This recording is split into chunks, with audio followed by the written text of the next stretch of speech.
Bismillahirrahmanirrahim. Assalamualaikum warahmatullahi wabarakatuh. Apa kabar semuanya anak-anak kelas 2 Mekah, 2 Madinah, dan 2 Riyadh? Alhamdulillah luar biasa bersemangat. Allahu Akbar. Mudah-mudahan kita semua dalam keadaan sehat walafiat, dan insya Allah kita semua akan selalu diberikan ilmu yang bermanfaat. Dan jangan lupa selalu bahagia. Baik anak-anak, untuk kali ini bersama Ustadz Mulki masih dengan pembelajaran tematik. Kita juga masih di tema 6. Namun kita sudah masuk pada subtema terakhir, yaitu subtema 4 ya anak-anak. Dan sebelum kita mulai, kita terlebih dahulu berdoa ya anak-anak, agar apa yang kita pelajari bermanfaat untuk kita, dan mudah-mudahan Allah Subhanahu wa taala selalu membimbing kita menjadi pelajar-pelajar yang soleh dan solehah. Baik, berdoa dimulai. Bismillahirrahmanirrahim. Rabbi zidni ilma warzuqni fahma waj'alni minas salihin.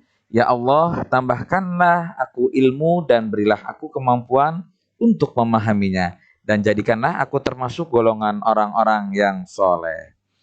Anak-anak sekalian, kita seperti tadi yang sudah sampaikan, masih di tema 6, yaitu merawat hewan dan tumbuhan. Namun kita sudah pada subtema terakhir anak-anak, ya. Subtema 4, yaitu merawat tumbuhan. Dan terlebih dahulu Ustaz akan membacakan KD dari muatan-muatan yang akan kita pelajari pada kali ini. Yang pertama adalah muatan bahasa Indonesia anak-anak.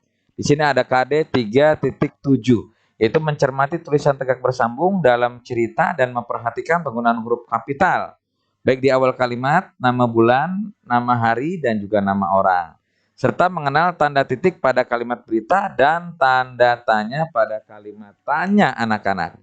Kemudian pada muatan matematika ada KD 3.6 anak-anak ya. Di sana kita menjelaskan menentukan panjang termasuk jarak, berat, dan waktu dalam satuan baku yang berkaitan dengan kehidupan sehari-hari. Dan terakhir, muatan PKN yaitu KD 3.2, memahami tata tertib yang berlaku di sekolah. Anak-anak, pada subtema 4 ini, yaitu merawat tumbuhan, kita akan mempelajari apa saja yang dilakukan petani untuk merawat tanaman padi di sawahnya ya. Juga tanaman yang ada di sekitar kita ya. Tentunya sangat seru sekali ketika kita nanti belajar bagaimana cara merawat tumbuhan kita, kemudian juga bagaimana perilaku kita terhadap tanaman-tanaman yang ada di sekitar kita. Yuk langsung saja kita belajar pada subtema 4 ini. Anak-anak, kita di sini akan membaca tentang percakapan Deli dengan kakek ya anak-anak. Di sini percakapan Deli dan kakek sepertinya seru sekali. Yuk kita simak dan kita ikuti percakapan Deli dengan kakek. Deli, apa yang akan kita lakukan di kebun, kek? Kakek menjawab, kita akan mencabut rumput liar, nak. Lalu Deli bertanya lagi, mengapa rumput liar harus dicabut, kek? Kakek menjawab, rumput liar mengambil zat makanan dari tanah. Tanaman sayur jadi kurang makanan. Pertumbuhannya pun jadi terganggu, nak. Lalu Deli merespon jawaban dari kakek. Oh begitu ya, kek. Wah, tanaman sayurnya subur sekali. Kapan tanaman sayur ini bisa dipanen, kek? Lalu kakek menjawab, anak-anak, iya nak, mungkin bulan depan sudah bisa dipanen.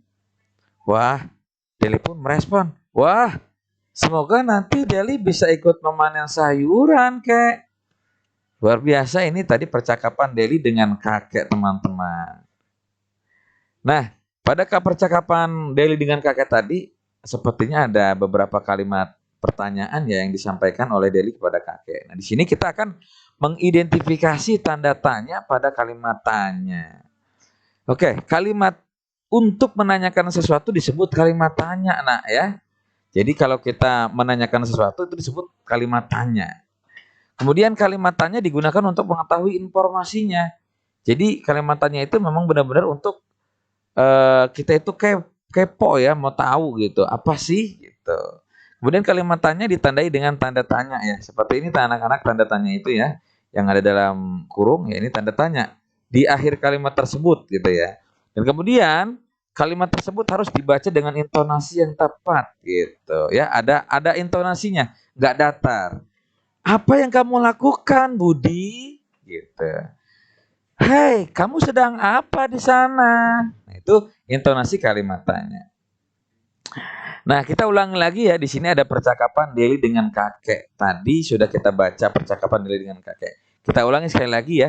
Di sini ada Deli dengan kakek yang sedang bercakap-cakap.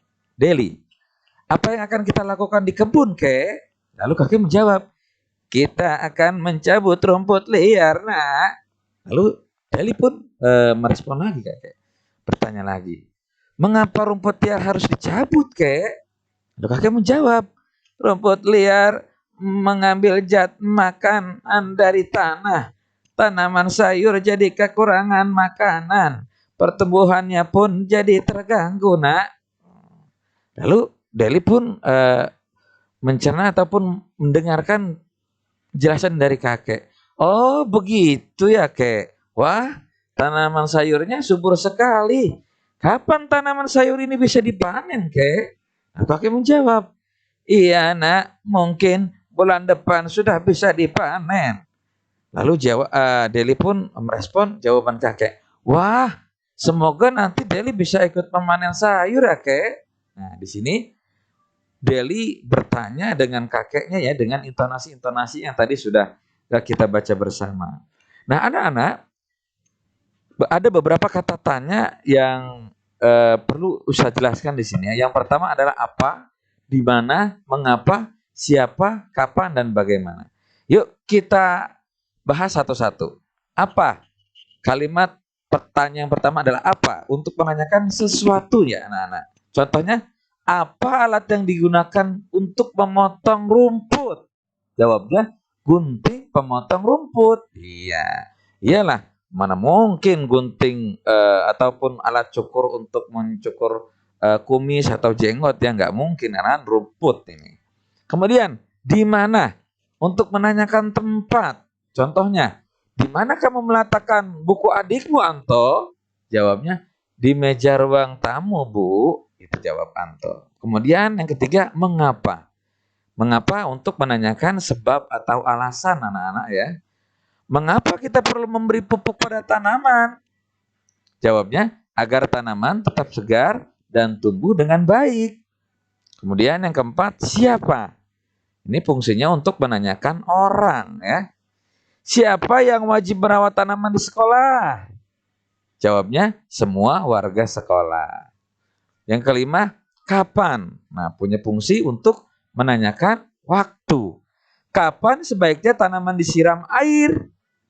Jawabnya, setiap hari, baik pagi ataupun sore hari. Dan yang keenam, bagaimana? Mempunyai fungsi untuk menanyakan penjelasan proses ya. Bagaimana cara merawat tanaman yang benar? Menyiramnya dengan rutin, memberi pupuk, dan merapikan daunnya. Nah ini 6 kalimat tanya yang sudah ada fungsinya ya. Dan juga contoh-contohnya. Baik, selanjutnya anak-anak kita masuk pada pembelajaran PKN, yaitu menyebutkan aturan merawat tanaman di sekolah. Ada berbagai jenis tanaman di sekitar kita anak-anak, misalnya di lingkungan sekolah. Tanaman tersebut harus kita rawat ya, harus kita urus gitu. Aturan dalam merawat tanaman antara lain diantaranya yang pertama menyiram tanaman secara rutin ya. Kemudian memberi pupuk secara teratur. Kemudian memotong daun yang terkena hama ya, kalau udah ada hamanya, udah berwarna kuning, kita potong, harus kita buang dari tanaman yang lainnya.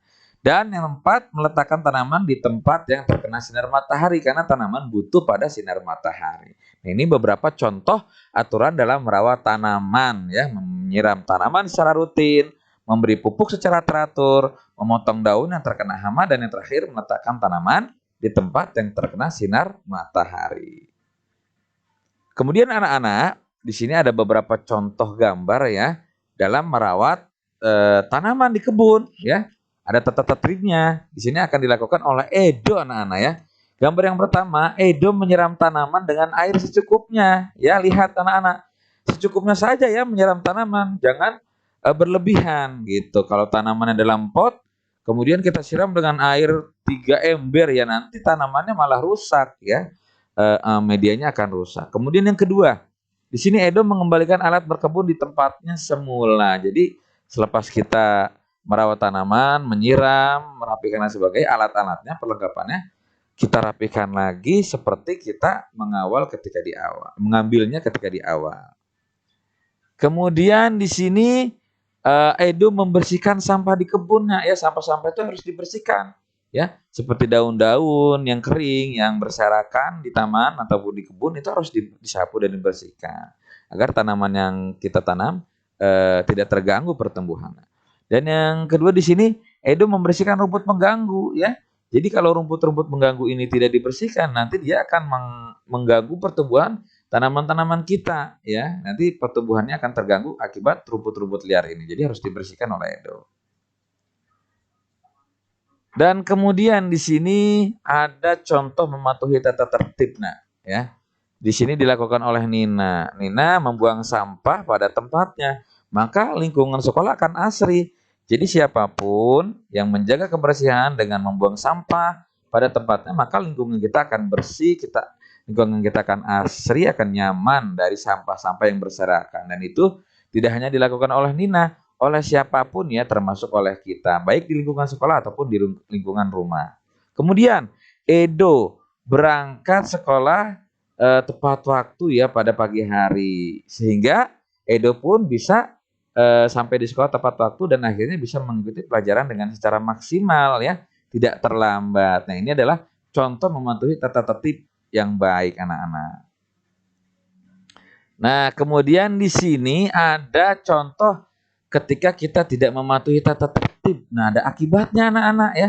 Kalau kita buang sampah sembarangan, nah seperti contoh di atas nih, dilakukan oleh Andi anak-anak ya, dia buang sampah sembarangan, kulit pisang dia buang di depan kelas anak-anak. Kebetulan juga ada temannya yang sedang lewat, akhirnya temannya menginjak kulit pisang tersebut dan akhirnya terjatuh. Jangan sampai ini terjadi pada diri kita dan teman-teman kita ya. Jadi buang sampah itu tidak boleh sembarangan. Dan yang kedua, di sini oleh Nina, maaf Bu, saya terlambat. Nah, karena Nina datangnya siang anak-anak, karena dia bangunnya kesiangan. Akibat dia semalam tidurnya terlalu larut ya, terlalu malam, akhirnya dia bangun kesiangan dan akhirnya dia terlambat ke sekolah. Nah, di sini dinasihati ya sama ibu guru, lain kali jangan terlambat lagi ya. Kamu akan tertinggal pelajaran nanti Nina. Tuh, kalau kita terlambat nanti kita akan tertinggal pelajaran. Baik anak-anak, selanjutnya kita masuk pada materi matematika. Di sini kita akan membandingkan berat benda anak-anak ya. Untuk membandingkan berat benda, kita harus memperhatikan satuan berat yang digunakan. Jika satuannya telah sama, maka kita langsung dapat membandingkannya. Namun, jika satuannya berbeda, maka kita harus menyamakannya terlebih dahulu. Yuk kita perhatikan kesetaraan satuan berikut ini. 1 kilogram sama dengan 1000 gram. Ya, ingat 1 kilogram dengan 1000 gram. Kemudian 1 kilogram sama juga dengan 10 hektogram atau 10 ons. Dan 1 hektogram atau 1 ons sama juga dengan 100 gram. Ya. Ini hal yang perlu kalian ingat selalu anak-anak ya. 1 gram sama dengan 1 kilogram sama dengan 1000 gram. 1 kilogram sama juga dengan 10 hektogram atau 10 ons. Dan 1 hektogram atau 1 ons sama juga dengan 100 gram.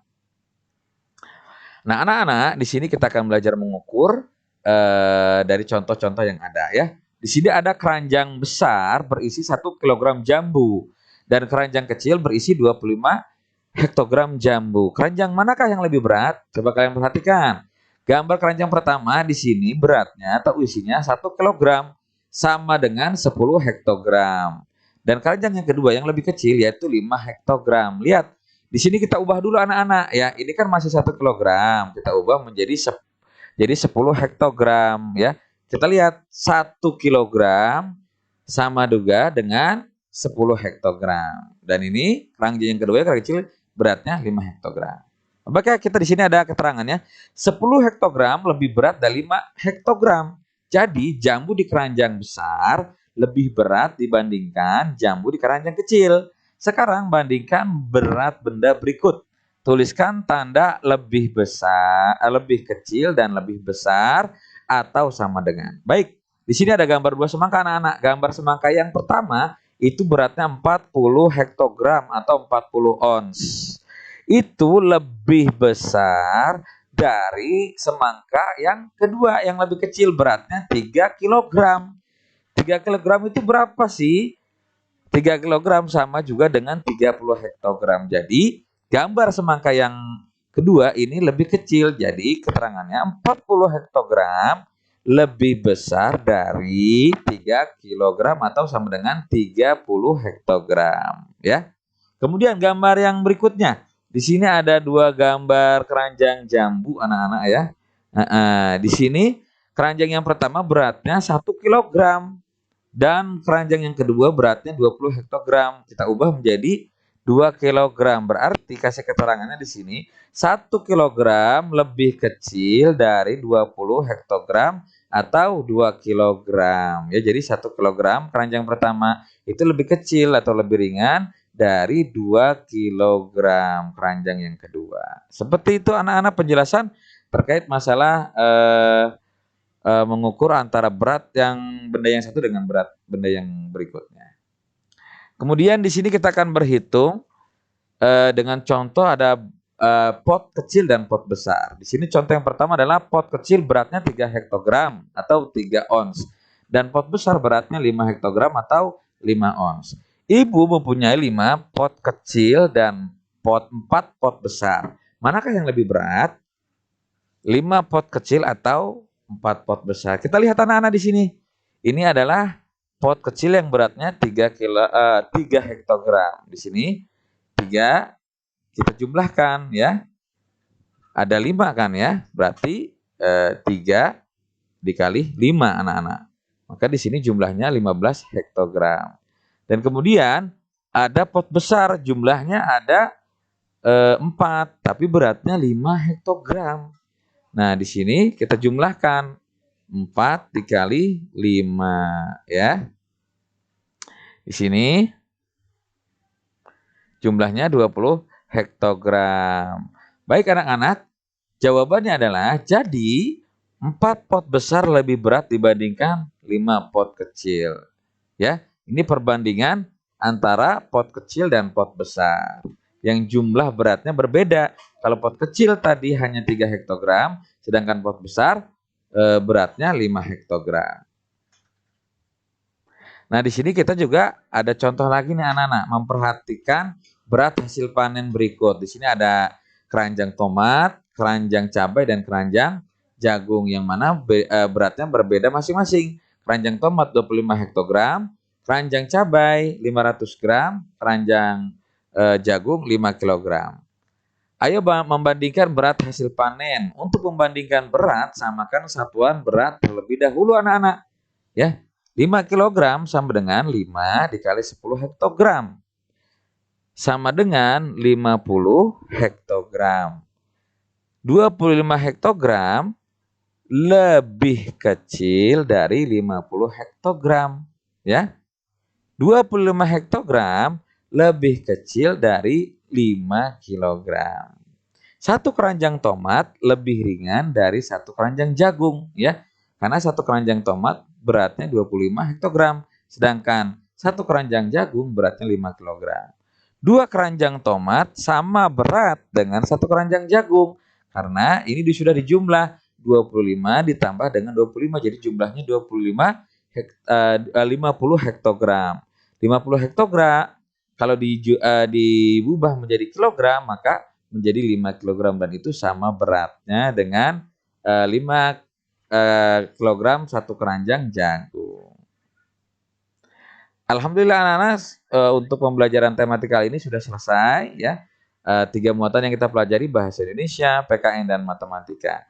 Dan kita tutup dengan mudah-mudahan pembelajaran yang kita sudah lakukan bisa bermanfaat untuk kita, dan kita selalu diberikan ilmu yang banyak dan bermanfaat oleh Allah Subhanahu wa taala. Mari kita tutup dengan membaca lafaz hamdalah dan doa kafaratul majlis. Alhamdulillahirabbil alamin. Subhanakallahumma wa bihamdika asyhadu an la ilaha illa anta astaghfiruka wa atubu ilaik. Wassalamualaikum warahmatullahi wabarakatuh.